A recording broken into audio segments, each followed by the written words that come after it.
Hello viewers, আসসালামু আলাইকুম। কেমন আছেন সবাই? বর্তমানে দোকানে কিংবা বাসা বাড়িতে অনেকেই ওয়াইফাই ব্যবহার করেন, কিন্তু আপনারা অনেকেই জানেন না আপনার এই ওয়াইফাইয়ের সাথে কয়টি ডিভাইস সংযুক্ত রয়েছে।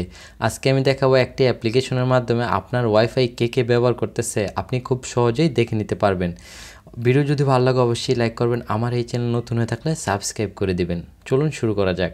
প্রথমে আপনি চলে যাবেন প্লে স্টোরে আসার পর আপনি সার্চ বক্সে গিয়ে লিখবেন FING ফিং লিখে সার্চ করবেন। সার্চ করার পর দেখতে পাচ্ছেন এই অ্যাপটি চলে আসছে, ফিং নেটওয়ার্ক টুলস। আপনি জাস্ট এখানে ক্লিক করে দিবেন, ক্লিক করে অ্যাপটি ইনস্টল করে নেবেন।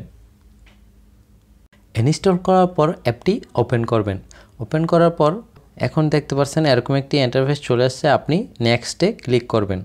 নেক্সটে ক্লিক করার পর আবার এগ্রি অ্যান্ড কন্টিনিউ ক্লিক করবেন। তারপর এনেবল লোকেশনে ক্লিক করবেন।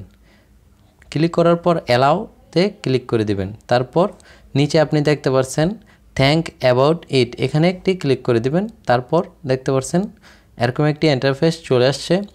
এখানে স্ক্যান কারেন্ট নেটওয়ার্কে ক্লিক করে দিবেন।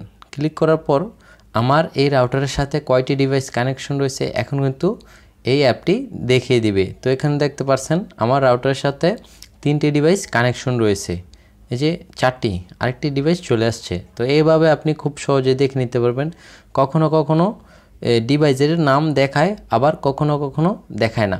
তো আপনি বুঝে নেবেন আপনার রাউটারের সাথে কয়টি ডিভাইস কানেকশন রয়েছে। আর হ্যাঁ, আপনি কিন্তু এই অ্যাপটি দিয়ে ইন্টারনেট স্পিডও চেক করে নিতে পারবেন। এখানে আপনি দেখতে পাচ্ছেন ইন্টারনেট বলে একটি লেখা রয়েছে, এখানে জাস্ট ক্লিক করবেন।